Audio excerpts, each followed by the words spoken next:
വരുമല്ലോ. വളർത്തിക്കൊണ്ട് വരുമ്പോൾ അമ്മയുടെ സ്വഭാവം ആ മകൻ അറിയണം. തൻ്റെ അപ്പൻ മരിച്ചു പോയത് ഈ അമ്മ കാരണമാണ്, അല്ലെങ്കിൽ ഈ ദുഷ്ടജന്മം, ഈ ദുഷ്ട സ്ത്രീ കാരണമാണെന്ന് ആ കുട്ടി അറിയണം. ആ ആ പാവം പിടിച്ച മനുഷ്യൻ ഒരു തെറ്റേ ചെയ്തിട്ടുള്ളൂ. ഭാര്യയെയും മകനെയും ജീവന് തുല്യം സ്നേഹിച്ചു എന്നുള്ള ഒരു തെറ്റ്. ശരിക്കും പറഞ്ഞാൽ ഇങ്ങനെയുള്ള അവളന്മാരൊക്കെ ഉണ്ടല്ലോ, പെൺവർഗത്തിന് തന്നെ നാണക്കേടാണ്. പെണ്ണുങ്ങൾക്കൊരു ശാപമാണ് ഇങ്ങനെയുള്ളതുങ്ങളൊക്കെ, അല്ലേ? ഇപ്പം തന്നെ ഇങ്ങനെ ഒരു മരണം നടക്കുകയുണ്ടായി. ഇപ്പം ഒരു ആണാണ് മരിച്ചിരിക്കുന്നത്. ഈ ആണിന്റെ സ്ഥാനത്ത് ഒരു പെണ്ണായിരുന്നു മരിച്ചതെങ്കിൽ സമൂഹ മാധ്യമങ്ങളിലെല്ലാം ഈ വാർത്ത വലിയ വാർത്തയായിട്ട് നിറഞ്ഞു നിന്നേനെ, അല്ലേ? പക്ഷേ എവിടെയാണ് ഈ ഏറ്റവും മുൻനിരയിൽ നിൽക്കുന്ന മാധ്യമങ്ങളിലൊന്നും ഈ വാർത്ത അത്ര ഇമ്പോർട്ടൻ്റ് ആയിട്ട് ഏറ്റെടുത്തിട്ടില്ല. അതേ സമയത്ത് ആ ഭാഗത്തൊരു പെണ്ണായിരുന്നെങ്കിലോ, അതുപോലെ തന്നെ ഈ ആണുങ്ങൾക്ക് വേണ്ടി ഘോരം പറഞ്ഞുകൊണ്ടിരിക്കുന്ന രാഹുൽ ഈശ്വർ, പ്രിയങ്ക, ഇവരൊക്കെ പറയുന്നത് ആണുങ്ങൾക്ക് വേണ്ടിയാണ് ഞങ്ങൾ നിലകൊള്ളുന്നതെന്ന്. ഇപ്പം ഈ രഞ്ജീഷ് മരിച്ചു പോയെങ്കിലും ജീവിച്ചിരിക്കുന്ന രഞ്ജീഷിന്റെ മാതാപിതാക്കൾക്കെങ്കിലും നീതി കിട്ടണം, അല്ലേ?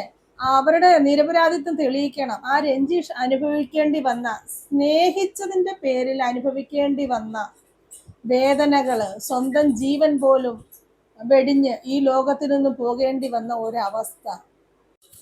Hello guys, welcome back to my YouTube channel. കേരളത്തെ ഒന്നടങ്കം കണ്ണീരിലാഴ്ത്തിയ ഒരു കഥയായിരുന്നു ഈ കഴിഞ്ഞ ദിവസം കുമളിയിൽ സംഭവിച്ചത്, അല്ലേ? കുമളി മുരിക്കടി കോഴിമല സ്വദേശിയായ രഞ്ജീഷിന്റെ മരണം. 38 വയസ്സുകാരനാണ് രഞ്ജീഷ്. ഒരു പ്രൈവറ്റ് ബസ്സിലെ കണ്ടക്ടറായിട്ട് ജോലി ചെയ്യുന്ന ഒരു വ്യക്തിയാണ് രഞ്ജീഷ്. രഞ്ജീഷ് ഒരു വിവാഹം കഴിച്ചു.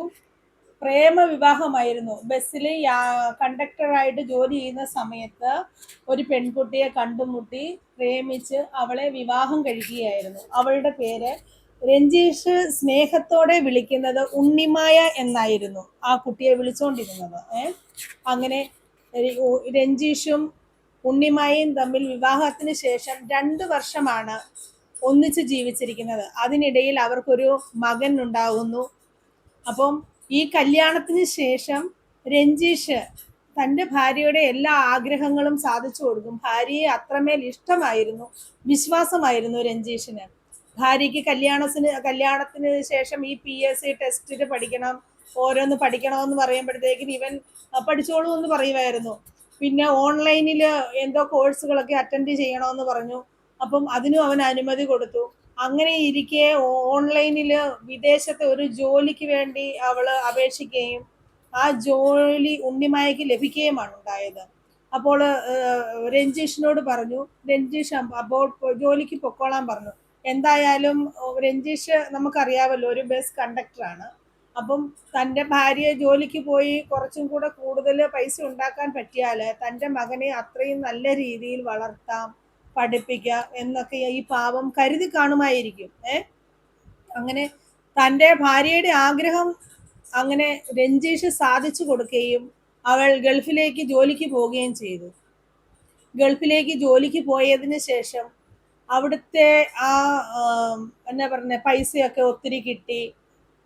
ആളാകെ മാറിപ്പോയി. അവിടെ ചെന്നതിന് ശേഷം പുതിയ പുതിയ കൂട്ടുകാരെ കിട്ടി. അങ്ങനെ അവൾ അവിടെ ചെന്ന് ഒരു കാമുകനുണ്ടായി അവക്ക്. അങ്ങനെ അവളും ആ കാമുകനും കൂടി ലിവിങ് ടുഗദർ, കല്യാണം കഴിച്ചിട്ടില്ല. എന്ന് വെച്ചാൽ ഇവിടെ രഞ്ജീഷുമായിട്ട് ഡൈവോഴ്സ് ആയിട്ടില്ലല്ലോ. കല്യാണം കഴിക്കാതെ അവർ രണ്ടുപേരും അവിടെ ഒന്നിച്ച് ജീവിക്കുകയായിരുന്നു. അപ്പം ശരിക്കും പറഞ്ഞാൽ വഞ്ചകിയാണ്, അല്ലേ? നാട്ടിലെ സ്വന്തം ഭർത്താവിനെയും സ്വന്തം മകനെയും വഞ്ചിച്ചുകൊണ്ടാണ് അവൾ അവിടെ ജീവിച്ചുകൊണ്ടിരുന്നത്. അതിനിടയ്ക്ക് ഇപ്പം നാട്ടിൽ നിന്ന് പോയ ഒരു ഭാര്യയുടെ സ്നേഹം എത്രത്തോളം ഉണ്ടെന്ന് രഞ്ജീഷിന് അറിയാം. അപ്പം ഭാര്യ ഫോൺ വിളിക്കുന്നില്ല, ഇടയ്ക്കിടയ്ക്ക് ആർക്കാനും വേണ്ടി ഒരു ഫോൺ വിളി, അങ്ങനെയൊക്കെ വന്നപ്പോൾ രഞ്ജീഷിന് ഒത്തിരി സംശയം തോന്നിയായിരുന്നു. അങ്ങനെ 2 വർഷങ്ങൾക്ക് ശേഷം ഈ ഉണ്ണിമായ നാട്ടിലേക്ക് വരികയുണ്ടായി. ശരിക്കും പറഞ്ഞാൽ ഇവളുടെ ശരിയായ പേര് ശ്രീരഞ്ജിനി എന്നാണ്. ഈ പെണ്ണിന്റെ ശരിയായ പേര് ഉണ്ണിമായ എന്ന് സ്നേഹത്തോടുകൂടി രഞ്ജീഷ് വിളിച്ചുകൊണ്ടിരുന്നതാണ് ഇവളെ. അങ്ങനെ 2 വർഷത്തിന് ശേഷം അവള് തിരിച്ച് നാട്ടിൽ വന്നപ്പോഴത്തേക്കിന് ശ്രീരഞ്ജിനിയുടെ മൊബൈൽ ഫോൺ അവള് ലോക്ക് ചെയ്ത് വെക്കുക, ഇവനെ തുറക്കാൻ സമ്മതിക്കുന്നില്ല. അതുപോലെ തന്നെ ഇവളുടെ ബാഗിൽ നിന്ന് എന്തോ ഗുളികകളൊക്കെ ലഭിച്ച്. അപ്പൊ ഇവളുടെ അറിയാമല്ലോ, നമ്മളുടെ കൂടെ ഇത്രയും നാളും ജീവിച്ചിരുന്ന ഒരു വ്യക്തിയുടെ സ്വഭാവം മാറുമ്പോൾ സ്വാഭാവികമായിട്ട് ഒരു സംശയം തോന്നും. അങ്ങനെ ഇവര് തമ്മില് കുറച്ച് പ്രശ്നങ്ങളൊക്കെ ഉണ്ടായി, സൗന്ദര്യ പിണക്കങ്ങളൊക്കെ ഉണ്ടായി, പിണക്കങ്ങളൊക്കെ ആയി. അങ്ങനെ കുറച്ച് നാളുകൾക്ക് ശേഷം വീണ്ടും ശ്രീരഞ്ജിനി വിദേശത്തേക്ക് ജോലിക്ക് പോയി. ഈ ഒരു കുഞ്ഞു മകൻ, തീരെ പൊടിയായിരുന്ന കുഞ്ഞിനെ രഞ്ജീഷിന്റെ മാതാപിതാക്കളും കൂടിയാണ് 8 വയസ്സ് വരെ നോക്കിയിരുന്നത്. അപ്പം അവരെന്തും വേണ്ടി ആ മകനെ സ്നേഹിച്ചു കാണും അല്ലേ? ഈ അമ്മയ്ക്ക് അതിന്റെ സ്നേഹത്തിന്റെ വില അറിയാത്തത് കൊണ്ടല്ലേ ഇവൾ ഈ പണി കാണിച്ചത് പോയി. അതുകൊണ്ടാണ് ഞാൻ പറഞ്ഞത് പെൺവർഗത്തിന് നാണക്കേടാണെന്ന്. പക്ഷേ ഇവിടെ രഞ്ജീഷിനെ ചതിച്ചപ്പോ അവിടെ അവക്കും കിട്ടി 8ന്റെ പണി. ഇവളുടെ കാമുകനും ഇവളുമായിട്ട് തെറ്റി കാണുമായിരിക്കും ഇടയ്ക്ക് എപ്പോഴെങ്കിലും. അപ്പൊ അവനും വിചാരിച്ചു കാണും, ഉണ്ണിമായക്കിട്ട് ഒരു പണി കൊടുക്കാം, ഇവള് ഇങ്ങനെ എങ്ങനെ ജീവിക്കുമെന്ന് നോക്കട്ടെ, ഇവളെ ഇങ്ങനെ വിട്ടാ കൊള്ളില്ല എന്ന് കരുതി അവളുടെ കാമുകൻ എന്ത് ചെയ്തു, എന്തൊക്കെയോ ഫോണില് രഞ്ജീഷിന്റെ മാതാപിതാക്കൾക്കും ഒക്കെ ആയിട്ട് എന്തൊക്കെയോ വീഡിയോസുകളൊക്കെ അയച്ചു കൊടുത്തു. സ്വാഭാവികമായിട്ടും ഈ ഉണ്ണിമായെയും കുടുംബത്തെയും തകർക്കാൻ വേണ്ടി തന്നെയായിരിക്കും അവൻ അത് ചെയ്തത് അല്ലേ? അത് കണ്ടതും ആ വീഡിയോ കണ്ടതും ശരിക്കും പറഞ്ഞാൽ ഒത്തിരി പ്രയാസത്തിലായിരുന്നു രഞ്ജീഷ് അന്ന് ഒരു തീരുമാനം എടുത്തിരുന്നു, ഇവളെ എനിക്ക് ഇനിയും എൻ്റെ ഭാര്യയായിട്ട് വേണ്ട എന്ന്. ആത്മാഭിമാനമായിട്ടുള്ള ഒരു ആണുങ്ങളും പിന്നീട് ഇങ്ങനെ ഒരു വ്യക്തിയെ ജീവിതത്തിലേക്ക് സ്വീകരിക്കുകയല്ല അല്ലേ? ഒരിക്കലും സ്വീകരിക്കുകയല്ല. പിന്നെ ഒന്ന് കല്യാണം കഴിച്ച് ഭർത്താവും മകനുമുള്ള ഒരു ഒരു പെണ്ണുമ്പിള്ളേനെ വേറെ ഒരുത്തൻ പ്രേമിക്കണം എന്നുണ്ടെങ്കിൽ അവൻ അത്ര നല്ലവനൊന്നും ആയിരിക്കുകയല്ല അല്ലേ? ഇവളുടെ സൗന്ദര്യവും കാശും മാത്രമായിരുന്നു കാണും ചിലപ്പം അവന്റെ ലക്ഷ്യം. ഇവര് തമ്മിൽ ഉടക്കിയപ്പം ഇവക്ക് പണി കൊടുക്കാമെന്ന് കരുതി ഇവരുടെ അങ്ങനെയുള്ള ഫോട്ടോസൊക്കെ ചിലപ്പോൾ അയച്ചു കൊടുത്ത് കാണുമായിരിക്കും എന്ന് വിചാരിക്കുന്നു. ഏതായാലും അങ്ങനെ ആ ഒരു വിഷമം സഹിക്കാനാവാതെ ഇവൻ ആത്മഹത്യ ചെയ്യാനുണ്ടായ കാരണമാണ് നമ്മളെ ഒത്തിരി വിഷമിപ്പിച്ചത് അല്ലേ? അങ്ങനെ ഈ സംഭവങ്ങളെല്ലാം അറിഞ്ഞു. എനിക്ക് തോന്നുന്നു ഉണ്ണിമായ അതിനുശേഷം നാട്ടിൽ വന്നതിന് ശേഷം ഇവനോട് ഉണ്ണിമായയുടെ അമ്മ ഒക്കെ മാപ്പ് പറഞ്ഞു, അവൾ ചെയ്ത തെറ്റ് പൊറുത്ത് അവളെ കൂടെ ചേർക്കണം എന്ന് വെച്ചാൽ കുഞ്ഞു അവിടെയല്ലേ താമസം. പക്ഷേ രഞ്ജീഷ് പറഞ്ഞു, ഇനി ഒരു കാരണവശാലും ഇവളെ എൻ്റെ ഭാര്യയായിട്ട് സ്വീകരിക്കില്ല ഞാൻ എന്ന് രഞ്ജീഷ് തീർത്തും പറഞ്ഞപ്പോൾ അവർ പറഞ്ഞു, അങ്ങനെയാണെങ്കിൽ ഞങ്ങളുടെ മോനെ ഞങ്ങൾക്ക് വേണം. മോനെന്ന് പറഞ്ഞാൽ രഞ്ജീഷിന് ജീവനായിരുന്നു.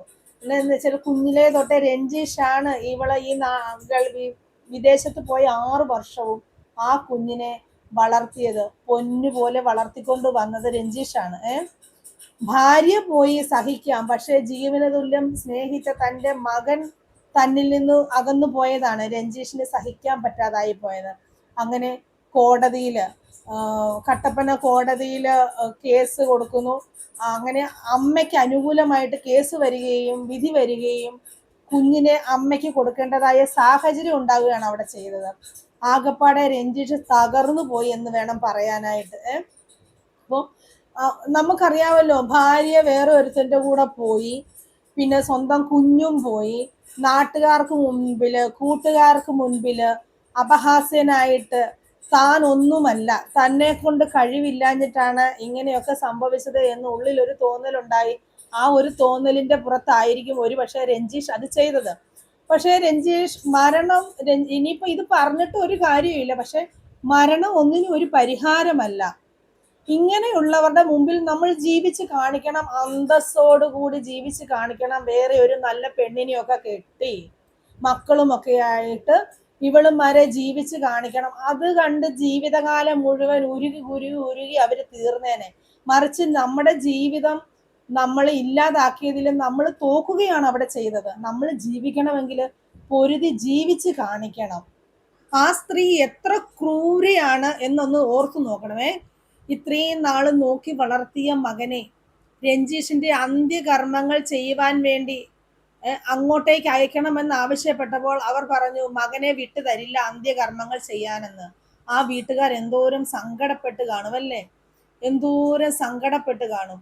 അവസാനം പഞ്ചായത്ത് പ്രസിഡന്റ് എഴുതി കൊടുത്തു. അതിനുശേഷം കോർട്ട് ഓർഡർ കൊണ്ട് 5 മണിക്കൂറാണ് അവർ പറഞ്ഞത്. 5 മണിക്കൂറിനുള്ളിൽ കർമ്മങ്ങളെല്ലാം തീർത്ത് കുട്ടിയെ തിരിച്ചേൽപ്പിക്കണമെന്ന വിധി പ്രകാരം ആണ് കുട്ടിയെ കൊണ്ടുവരുകയും കർമ്മങ്ങൾ ചെയ്യുകയും ചെയ്തത്. എന്തൊരു കഷ്ടമാണല്ലേ ഒരു പിതാവിന്റെ ഒരു അവസ്ഥ ഒന്ന് ഓർത്തു നോക്ക്.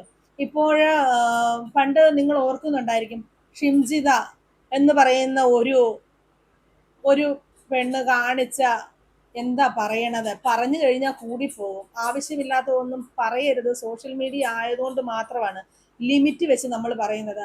ആ ബസ്സിൽ വെച്ച് ഒരു ഫോട്ടോ ഒരു വീഡിയോ എടുത്ത് വിവാദമാക്കിയതിന്റെ ഇതില് ഒരു പാവപ്പെട്ട ഒരു ചെറുപ്പക്കാരൻ ആത്മഹത്യ ചെയ്തത് അല്ലേ. ഷിംജിതയ്ക്ക് എവിടെയാണ്, ആ മരിച്ചുപോയ ചെറുപ്പക്കാരന് എവിടെയാണ് നീതി ലഭിച്ചത്? അവളിപ്പോ എല്ലാം കഴിഞ്ഞിട്ട് വെളിയിലുണ്ട്.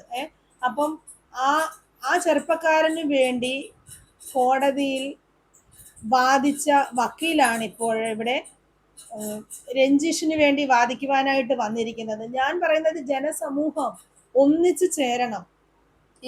കുമളി ശരിക്കും പറഞ്ഞാൽ എൻ്റെ നാടാണ്. എൻ്റെ ഹസ്ബൻഡ് ഒരു കുമളിക്കാരനാണ്, ഞങ്ങൾ കുമളിക്കാരാണ് കേട്ടോ. അപ്പൊ ഈ പറയുന്ന സ്ഥലം, എനിക്ക് ഈ മുരിക്കടി എന്നൊക്കെ പറയുന്ന സ്ഥലം ഞാനും പോയിട്ടുള്ള സ്ഥലങ്ങളൊക്കെയാണ്. ഒത്തിരി നമുക്ക് വലിയ സ്ഥലത്തെ കുറിച്ച് പറയാൻ അറിയില്ല. എന്നുവെച്ചാൽ ഹസ്ബൻഡ് ജനിച്ചു വളർന്ന സ്ഥലമാണ്, അതിനുശേഷമാണ് നമ്മൾ അവിടെ വരുന്നത്. അപ്പൊ നമുക്ക് അതിനെക്കുറിച്ച് എങ്കിലും കുമളി എന്ന് പറഞ്ഞു കഴിഞ്ഞാല് ഞങ്ങളുടെ നാടാണ്, നമുക്കറിയാം. അപ്പൊ ഇങ്ങനെ ഒരു വിഷയം അവിടെ നടന്നപ്പോൾ ഭയങ്കര സങ്കടമായിപ്പോയി. ഞാൻ പറഞ്ഞ എല്ലാവരും മുന്നിട്ട് ഇറങ്ങണം, റിയാക്ഷൻ വീഡിയോ ചെയ്യുന്നവരും ചാനലുകാരും എല്ലാം. ഒരാണായി പോയത്, പെണ്ണിനും ആണിനും എല്ലാം ഒരേ നിയമമാണ് ഇവിടെ വരേണ്ടത്, ഒരേ നിയമം. ഇവൻ ചതിക്കപ്പെടുകയായിരുന്നു ഒരു പെണ്ണാല് അല്ലെ, ചതിക്കപ്പെടുകയാണ്. അപമാന ഭാരത്താലാണ് ആത്മഹത്യ ചെയ്തത്, വിഷമങ്ങൾ കൊണ്ടാണ് ആത്മഹത്യ ചെയ്തത്. അപ്പൊ ഈ മരിച്ചുപോയ വ്യക്തിക്ക് നീതി ലഭിക്കണം. അപ്പൊ ഇത് നീതി ലഭിക്കണമെങ്കിൽ നമ്മൾ ഈ വീഡിയോസ് മാക്സിമം ഷെയർ ചെയ്യണം, മാക്സിമം വരുന്ന കാര്യങ്ങളൊക്കെ എടുത്ത് സംസാരിക്കണം. ഓരോ ദിവസങ്ങളിലും നടക്കുന്ന അപ്ഡേറ്റുകൾ നമ്മൾ ജനങ്ങളിലേക്ക് എത്തിക്കണം. അങ്ങനെയാണെങ്കിൽ മാത്രമേ ഇതിനൊരു നീതി ലഭിക്കുകയുള്ളൂ. പിന്നെ ഞാൻ ഒരു കാര്യം പറയട്ടെ, അവൾ ആ കുഞ്ഞിനെ വളർത്തുന്നുണ്ടല്ലോ, എന്തായാലും 8 വയസ്സ് വരെ പോറ്റിയ ഒരു അപ്പൻ, ആ ഓർമ്മ ആ കുഞ്ഞിന്റെ മനസ്സിൽ എന്നും കാണും. ഈ കുഞ്ഞ് വലുതായി കഴിയുമ്പോഴത്തേക്കിന് ഈ വീഡിയോയൊക്കെ കാണണമെന്നാണ് എന്റെയും ആഗ്രഹം. കാണണം. അവള് വേദന അറിയണം. ആ മകനെ ഇനി 8 വയസ്സ് മുതൽ വലുതാകുന്നിടം വരെ ഇവള് വളർത്തിക്കൊണ്ട് വരുമല്ലോ. വളർത്തിക്കൊണ്ട് വരുമ്പോ അമ്മയുടെ സ്വഭാവം ആ മകൻ അറിയണം. തൻ്റെ അപ്പൻ മരിച്ചു പോയത് ഈ അമ്മ കാരണമാണ്, അല്ലെങ്കിൽ ഈ ദുഷ്ടജന്മം, ഈ ദുഷ്ട സ്ത്രീ കാരണമാണെന്ന് ആ കുട്ടി അറിയണം. ആ കുട്ടി അറിഞ്ഞതിന് ശേഷം ഇവളെ വെറുക്കണം. എന്നിട്ട് ഈ മാതാപിതാക്കളുടെ അടുത്തോട്ട് വരണം. അന്നേരം അവക്കുണ്ടാകുന്ന ഒരു വേദനയുണ്ടല്ലോ, ആ കുഞ്ഞിനെ ആ അപ്പനിൽ നിന്ന്. അവക്ക് നിയമം അറിയാം, ഒരമ്മയല്ലേ. അമ്മ എന്ത് തെറ്റ് ചെയ്താലും തിരിച്ചു വന്നിട്ട് മക്കളെ നോക്കുക എന്നുള്ള, ഒരു 18 വയസ്സ് വരെ ആ മക്കളെ പ്രൊട്ടക്ട് ചെയ്യുക എന്നുള്ളത് അമ്മയുടെ ഉത്തരവാദിത്വമായിട്ട് കോടതി അനുകൂല വിധി വരുമെന്നറിയാം. അപ്പം ഇവളെ എന്ത് തെറ്റ് ചെയ്താലും ഇവളെ സ്വീകരിച്ചിരുന്നെങ്കിൽ കുഴപ്പമില്ലായിരുന്നു. അത് അവൻ ചെയ്യാഞ്ഞത് കൊണ്ട് അതിനുള്ള പക വീടിയതാണ് ഇവൾ. അപ്പം മാക്സിമം ഈ വീഡിയോ എല്ലാവരിലേക്കും എത്തിക്കണം, നമ്മൾ ഷെയർ ചെയ്യണം, എല്ലാവരും അറിയണം. എങ്കിൽ മാത്രമേ ഇതിനൊരു നല്ല വിധി വരുവുള്ളൂ അല്ലേ, നല്ല വിധി വരുവുള്ളൂ. എന്താ, ആണുങ്ങൾക്കും നീതി വേണ്ടേ, പെണ്ണുങ്ങൾക്ക് നീതി വേണം, അതുപോലെ തന്നെ ആണുങ്ങൾക്കും നീതി വേണം. എല്ലാവരും ഈ സമൂഹത്തിൽ തുല്യരാണ്. അപ്പൊ ഈ വീഡിയോയുമായി സംബന്ധിച്ച് എന്തെങ്കിലും ന്യൂസ് എനിക്ക് കിട്ടുവാണെങ്കിൽ ഞാൻ എൻ്റെ ചാനലിൽ കൂടെ ഞാൻ നിങ്ങളെ അറിയിക്കുന്നതായിരിക്കും കേട്ടോ. എല്ലാവരും മാക്സിമം ഇങ്ങനെയുള്ള വീഡിയോസ് ഒക്കെ ഒന്ന് ഷെയർ ചെയ്യാനായിട്ട് ശ്രമിക്കണം എല്ലാവരും.